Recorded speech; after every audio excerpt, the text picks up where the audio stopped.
जीवन वृतांत जगत गुरु श्री गुरु नानक देव जी। तृतीय अध्याय। गुरु नानक देव जी की दूसरी उदासीन यात्रा 18 सितंबर 2025। Compiled by स्कडेवान। इस अध्याय में 72 कथाएं हैं जो उनके जीवन से ली गई है।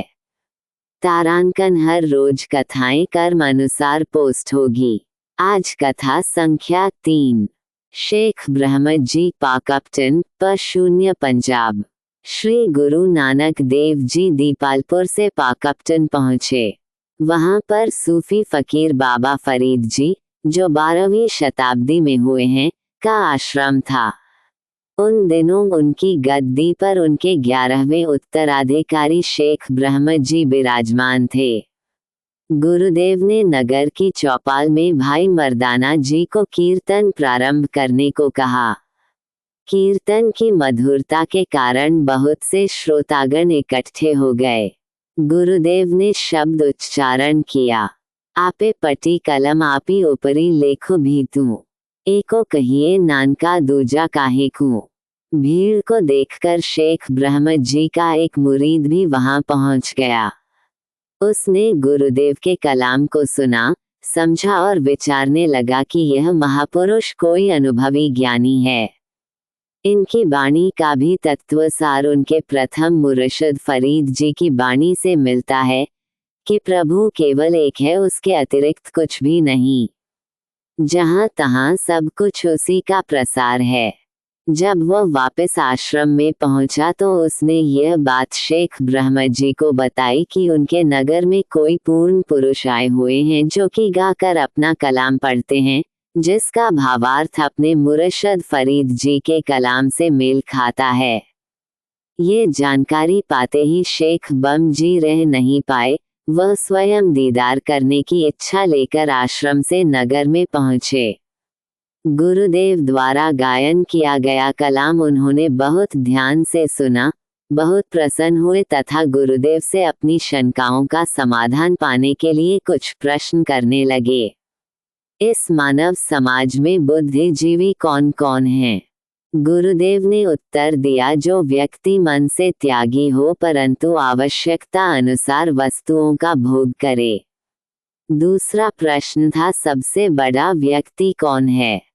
गुरुदेव ने उत्तर दिया, वह व्यक्ति जो सुख दुख में एक सम रहे, कभी भी विचलित न हो।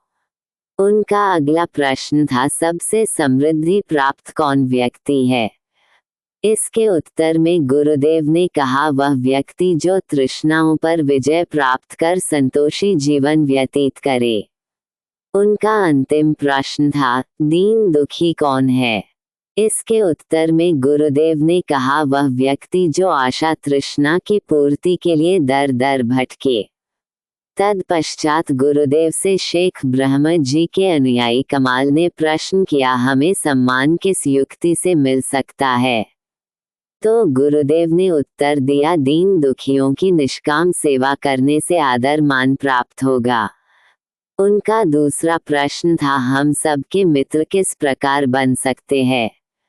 उत्तर में गुरुदेव ने कहा, अभिमान त्याग कर मीठी वाणी बोलो।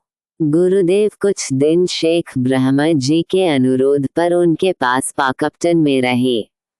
गुरुदेव वहां प्रतिदिन सुबह शाम कीर्तन करते, अपनी वाणी उनको सुनाते तथा शेख फरीद जी की वाणी उनसे सुनते। गुरुदेव ने इस प्रकार वाणी का आदान प्रदान किया तथा वहां से शेख फरीद जी की वाणी संग्रह कर अपनी पोथी में संकलित की। विदा करते समय शेख ब्रह्मद जी ने गुरुदेव से प्रार्थना की कि मुझे ऐसी कैंची प्रदान करें जिससे मेरा आवागमन का रास्ता कट जाए। इसके उत्तर में गुरुदेव ने कहा, सच की कैंची सारे बंधन काट देती है। सच की काती सचू सब सारू, घाड़त तिसकी उप अपार। गुग्गा का खंडन। तारांकन बीकानेर, राजस्थान। तारांकन। श्री गुरु नानक देव जी पाकपटन से अनूपगढ़ होते हुए बीकानेर पहुँचे। वहां पर उन्होंने नगर के बाहर एक वृक्ष के नीचे अपना डेरा लगा लिया तथा कीर्तन प्रारंभ किया। जिसे सुनने के लिए जिज्ञासु एकत्रित हो गए। उन जिज्ञासुओं में कुछ लोग बैरागी भी थे। उन्होंने गुरुदेव की वाणी सुनकर अनुभव किया कि यह महापुरुष साधारण संतों की तरह के नहीं, उनकी वाणी जीवन का तथ्य सार प्रदर्शित कर रही है।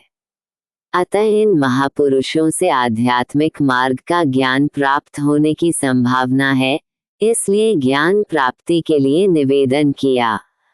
यह विचार लेकर एक बैरागी ने गुरु जी से प्रश्न किया, इस मृत्युलोक में मनुष्य के आने का क्या प्रयोजन है?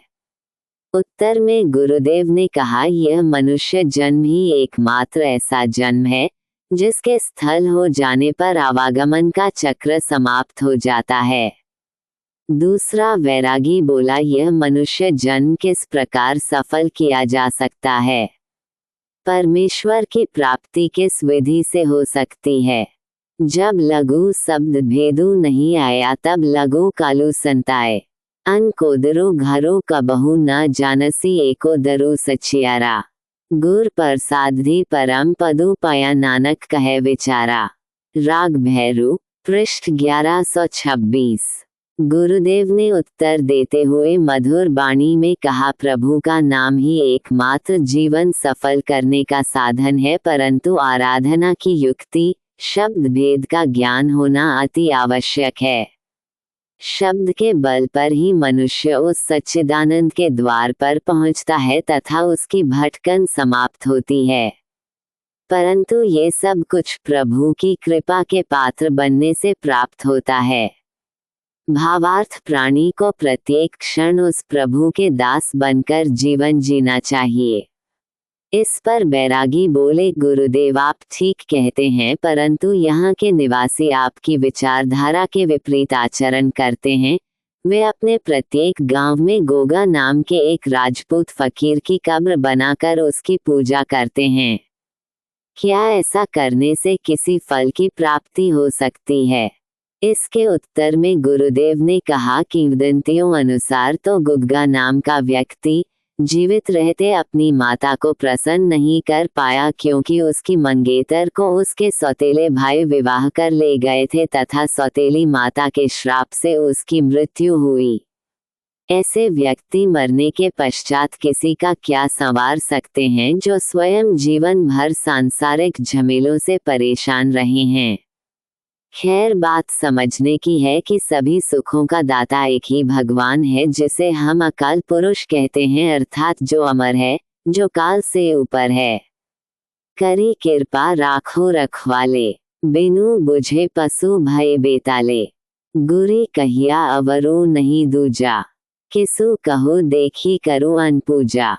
श्री वाहे गुरु जी का खालसा, श्री वाहे गुरु जी की फतह। तृतीय अध्याय, दूसरी उदासीन यात्रा। अगले पाठ कथा 4। दरगाह ख्वाजा मुईदीन चिश्ती, अजमेर, राजस्थान। बोलो जयकारा बोल मेरे श्री गुरु महाराज जी की जय। Compiled by स्कडेवान।